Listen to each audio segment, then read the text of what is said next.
కొన్ని సందర్భాల్లో నా జీవితం అయిపోయింది, నన్ను మనుషులు మోసం చేశారు, మనుషులు నన్ను దూరం పెట్టేశారు, లేదంటే నన్ను వెలివేశారు, నా రక్త సంబంధులే, నా స్నేహితులే నన్ను ఈ రకంగా ఈరోజు హింసిస్తున్నారు, గాయపరుస్తున్నారు అనుకుంటున్నావా?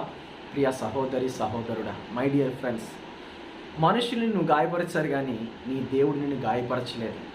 మనుషులు నిన్ను మోసం చేస్తారు కానీ, మనుషులు నిన్ను దూరం పెట్టారు కానీ నీ దేవుడు దూరం పెట్టలేదు, నీ దేవుడు నిన్ను మోసం చేయలేదు.